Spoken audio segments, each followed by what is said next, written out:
Pak, ini saya tuh melihat keajaiban. Itu pertama, tadi yang disinggung masalah pelangi. Ya. Saya itu di Korea itu Batam di sana. Melihat pelangi itu susun dua. Indah sekali, Pak. Bawah, atas, bawah. Nah ini kan termasuk keajaiban. Itu keajaiban ya, Pak? Pelangi. Nah, jadi bawah ada, atas ada. Kembar. Itu yang pertama. Yang kedua, saya di teras rumah. Langit cerah, agak mendung gitu lah. Tapi lihat rombongan burung-burung yang kecil-kecil itu ribuan. Itu kok beloknya seolah ada yang komando itu, membentuk ular kan gitu. Oh, berarti burung apa ya? Apa? Tadi ada yang dua. Saya. Burung yang kecil-kecil itu loh. Ribuan. Oh, Kok ya beloknya sama terus seperti bentuk ular-ularan gitu lah itu. Itu kan kalau nggak Allah yang mengomando. Ada ambil perjalanannya itu. Ayo kan belok gini gitu. Ada Ribuan itu pasti komando ya itu Allah kan. Begitu Pak yang saya sampaikan. Oh, yang lain. Pengalaman itu ya. Semutnya lah semut. Wah kan belum. Atraksi. Loh itu yang indah itu kok burung bisa terbang kayak itu sudah kuasa Allah. Dalam Al-Quran juga ada yang menerbangkan burung baik ya. Saya ibu yang bertanya tadi, sebetulnya seluruh yang ada di langit dan bumi ini semua bertasbih kepada Allah. Pohon bertasbih, bebatuan bertasbih, gunung bertasbih, ya, binatang-binatang burung bertasbih. Mungkin dia tuh kita nggak mendengar Pak. Burung-burung tadi itu banyak bertasbih. Nah, bertasbih sambil terbang, ya, gitu kan. Jadi ada penelitian dari Jepang itu dengan apa sisi optik yang sangat halus bisa mendengar suara pohon bertasbih gitu ya. Itu pernah ada di media sosial di masa itu. Dan itu kita yang punya akal ini misalnya agak bertasbih. Ya kita bertasbih, ya bisa sholat kita bertasbih kepada Allah, ya beristighfar, berzikir itu atau bagian dari apa keyakinan kita. Jadi ya Pak ya. Namun setelah yang dulu itu Allah ciptakan juga itu. Namanya sudah bertasbih Pak. Ya, dia dari ibu. Bismillahirrahmanirrahim. Assalamualaikum warahmatullahi wabarakatuh. Terima kasih. Jadi ajang pengajian yang ada diskusinya itu saya suka, maka saya berusaha untuk bisa mengikuti. Ini dari judul 7 keajaiban dunia ini, bisakah diganti 7 keajaiban Al-Quran? Karena di situ digali dari Al-Quran. Kemudian yang kedua, bisakah tidak hanya 7 saja? Kalau di sini yang terkait dengan sidik jari manusia, sebab ada sidik yang lain yang itu termasuk bagi saya sebuah keajaiban. Wanita itu misalnya wanita yang dicerai, bercerai itu iddahnya kan 3 kali suci. 3 kali suci. Ternyata berdasarkan penelitian bahwa sidik jari lelaki, nama sidik jari lelaki bukan jarian dulu, bukan jari tangan, sidik jari itu menempel dalam rahim wanita itu hilangnya setelah 3 bulan. Wah, masa iya tak? Betul, penelitian itu. Nah, ini sang peneliti sampai kaget. Berarti kalau di dalam rahim itu ada beberapa sidik jari, berarti wanita itu telah digauli oleh beberapa laki-laki. Bahkan si sang profesor tadi mengecek istrinya sendiri, ternyata lebih dari 1 sidik laki-laki, sehingga sadar bahwa oh istri saya itu berarti selingkuh. Nah, tentunya ini sebuah keajaiban juga, bisa masuk di dalam keajaiban. nambahkan dari yang 7 tadi. Iya. Terima kasih. Wassalamualaikum warahmatullahi wabarakatuh. Jadi ini masalah ikan tadi, pertemuan antara sungai dan laut itu ada pemisah, yang satu agak biru, yang satu hijau kalau nggak salah ya. Itu ada pemisah di laut itu. Ikannya pun berbeda. Ada 2 tadi, ada asin, ada tawar. Tapi ada satu lagi, paya. Paya itu bisa dari laut, hidup, bisa dari sungai. Contohnya ikan bandeng. Ikan bandeng itu tadinya laut, tapi dia masuk ke tambak, jadi paya ikannya. Payau, sama sajalah bahasanya tinggal. Kemudian ikan sungai itu kalau masuk ke paya dia bisa hidup. Itu di Al-Quran ada. Iya, itu Pak Tadu. Payau ya. Dia payau bisa. Airnya payau. Ya. Jadi kalau Sumatera dengan Jawa beda, suara adanya bahasanya. Payau itu bahasa Jawa apa ya? Itu tuh apa tambak. Oh. Tawar. Tambak. Orang asin, Tawar. orang Tambak, ikan tambak itu jadi dia campur antara asin dan tawar. Iya. Tapi nek katanya ora payah tapi payah. Ya, Ibu sebelum kerja Satu lagi Pak, masih Pak. Yang laut ada api tadi itu ternyata di Indonesia ada. Iya. Jadi dari daerah antara dekat Irian sama tengah apa itu? Tengah itu apa namanya ya? Maluku daerah situlah, di bawah itu penelitian dari Amerika, ya orang Nasrani yang nemukan. Ya. Jadi itulah Ibu kan buka ya, yang awas itu gambarnya sudah saya kirim, gunung di laut, gunung api di laut dan juga apa itu dua laut yang tidak bisa menyatu airnya, ikannya juga tidak bisa menyatu. Lalu yang ketiga perangi di Cina ya, di MSC itu lama sudah saya. Oh, ada nggak masuk grup itu ya? Nanti grup sendiri ya. Jadi begini, judul ini sangat saya buat tujuh ada dunia tapi tanda tanya. Karena ada tanda itu. Jadi keunikan buat judul ini ya. Ternyata judul yang diundangkan apa? Ibu baca. Yang diundangkan judulnya apa? Ya, versi Islam. Ibu dia baca. Undangnya kan versi Islam diundangkan. Nah judulnya ini memang saya punya marolok UNESCO yang ngurusin masalah keajaiban dunia ini yang tiap tahun berganti-ganti ya.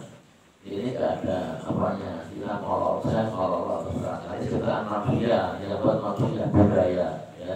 Jadi gak ada yang bisa berikan tujuh ya pas versi Quran yang diciptakan Allah tidak ada bisa menantinya ya. Itu ini saja. Jadi kalau kita cari keajaiban banyak lebih dari 7 di Quran ada 7. Misalnya ada di laut yang terdalam itu ada hutan, ya, ada hutan. Laut itu ada hutannya, dan airnya juga tawar, kayak air sungai itu. Kok bisa ya? Kok bisa? Jadi airnya tawar, ikannya juga enak, dan tumbuh hutan belantara. Itu ada. Cuma saya belum menemukan ayatnya ya, tapi ada. Ada ulama yang mengatakan ayatnya ada di Al-Furqan 53 ya, Al-Furqan 53. Tapi setelah saya tafsirkan Al-Furqan 53 itu sama dengan Ar-Rahman yang tadi saya bilang Marajal Bahroya Daniel Baima Galiani Babia itu ceritanya adalah dua laut yang terpisah yang tidak bisa menyatu, baik airnya maupun ikannya tidak bisa menyatu. Sama dengan Al-Quran 53. Jadi saya belum menemukan, cuma ada prediksi dari negeri lain kalau ada hutan belantara di bawah laut, dan airnya ya. Ya, nanti akan kita carikan ayatnya ya. Silakan, yang lain yang akan. Saya kan belum pernah umroh, apalagi haji kan, saya belum pernah tuh lihat tuh. Tapi kita lihat di media kan, ada batu yang tergantung, ngambang gitu kan. Dan itu ada lagi batu tuh di sela-sela batu yang besar ada batu dua, dia bergerak terus dari ribuan tahun yang lalu katanya. Dia bergerak terus batu itu. Saya lihat itu videonya ada. Nah, itu maksud saya mau nanya, keajaiban-keajaiban dunia seperti itu di negeri-negeri Islam itu kan. Nah, yang mau saya tanya itu apakah di negeri-negeri yang katakanlah Eropa Barat yang minoritas kita Islam, apa ada juga seperti itu? Kalau yang dimaksud kalau mengapung kasih itu di Baitul Maqdis, Gimana ya? Tergantung di Palestina, Baitul Maqdis, di dekat Nabi Muhammad menanggalkan buruknya. Jadi buruk itu ternyata juga ada talinya dan diikat di sekitar situ dulu. Apakah kalau tidak diikat akan terbang? Akan menarik ya kuda liar itu. Allah bersama. Tapi di situ ditafsirkan bahwa di dekat buruk di sekitar Muhammad itu ada bagian menabung. Itu ada videonya di Indonesia. Cuma saya belum pernah sana, mungkin ada yang pernah sana, mungkin Pak itu ada tahu? Belum ya? Itu Batu apung ada ya? Batu apung. Masjid apung yang sudah ada. Tapi ini diatur ya batu yang gede. Yang lagi dulu, kalau kita mau dari Terus bergerak gini ya Pak. oh iya, warahmatullahi wabarakatuh. Saya bertempat tinggal di Subhanallah Musola. Pak Ustadz yang saya hormati, jadi apa yang sudah disampaikan oleh Bapak Ibu tadi semuanya, kalau saya membacanya itulah tanda-tanda kekuasaan Allah. Tanda-tanda kekuasaan Allah. Dan kalau kita lihat dari, ya saya mengatakan bahasa umum saja, instruksi dari Al-Quran itu kan apa namanya, ada ikro itu ya, bacalah. Bacalah di sini tidak hanya sekedar prosedur, ya. Bacalah di sini tidak berarti hanya bersifat prosedural membaca dengan ucapan lisan, tetapi ada tahapan substansinya. Nah, apa substansinya?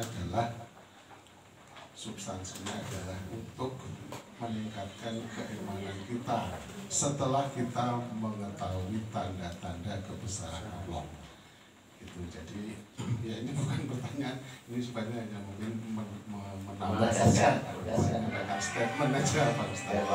Ya, kekuasaan Allah. Dan mohon maaf, saya kira ya sedikit-sedikit itu saya membaca ada tanda-tanda kekuasaanku, termasuk juga ada perintah di dalam Al-Quran, ku ciptakan bumi dan langit, angin, lautan gitu ya.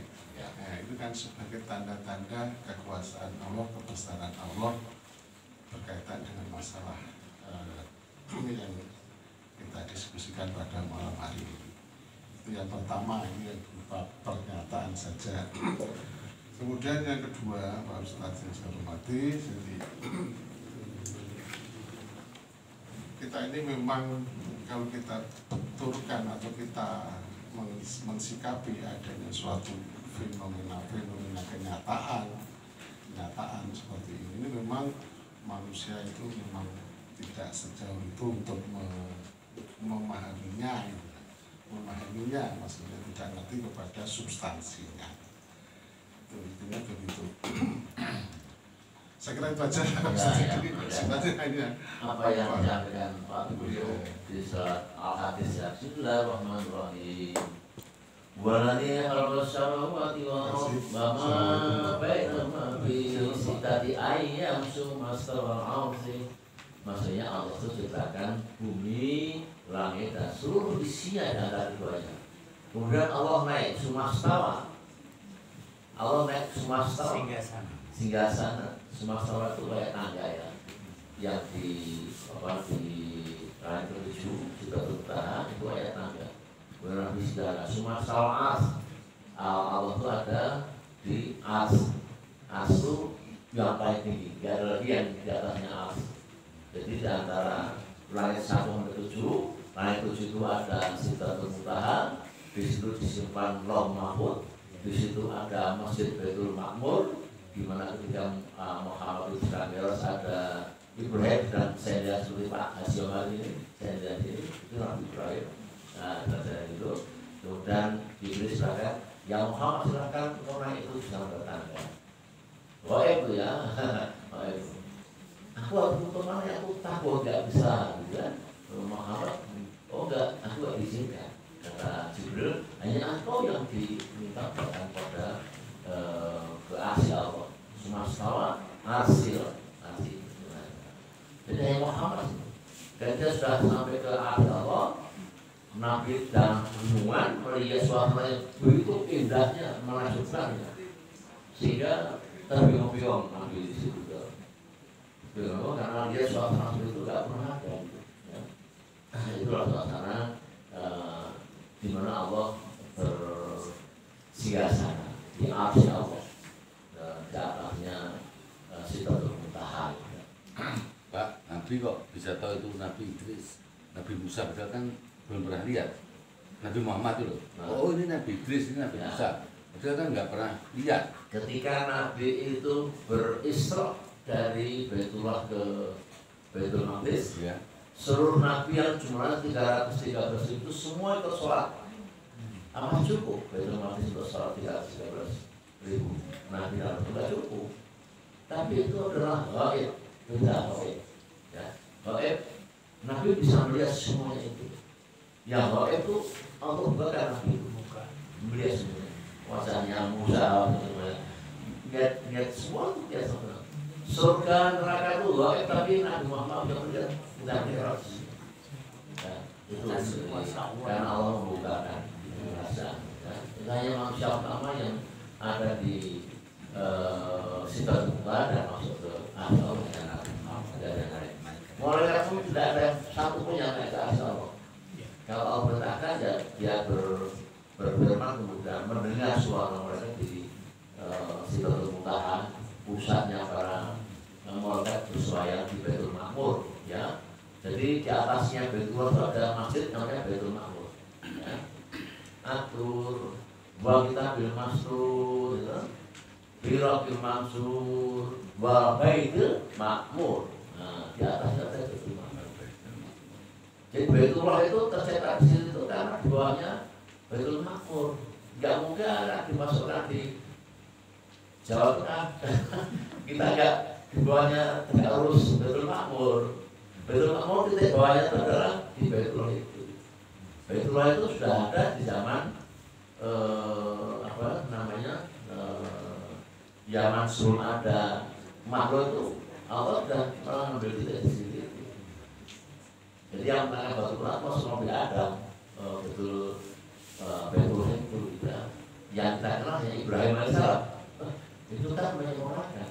Tapi kita titik Baitullah itu Allah yang memberikan. Ya, itu kira-kira Pak Dudu ya. Barangkali cukup membawa Pak Amdi karena waktu tidak mau ada. Gitu. Kita kembali nanti dari sana. Assalamualaikum warahmatullahi wabarakatuh. Jemaah sholat maghrib dan isya dan buka bersama sunat puasa sunnah Senin. Alhamdulillah kita masih diberikan kekuatan iman dan Islam dapat duduk di satu majelis ilmu dan berbuka puasa bersama. Barusan kita dengarkan tabiat dari Bapak Haji Muhammad Umar Ashidik. Kita kesankan dalam hati dan niat kita untuk amalkan dan kita sampaikan kepada saudara-saudara yang lain. Dan untuk sempurnanya majelis ini tidak menjadikan majelis yang sia-sia, mari majelis ini kita tutup dengan doa kiftalah majelis. Subhanallah wa bihamdika asyhadu an la ilaha illa anta astaghfiruka wa atubu ilaik. Assalamualaikum warahmatullahi wabarakatuh.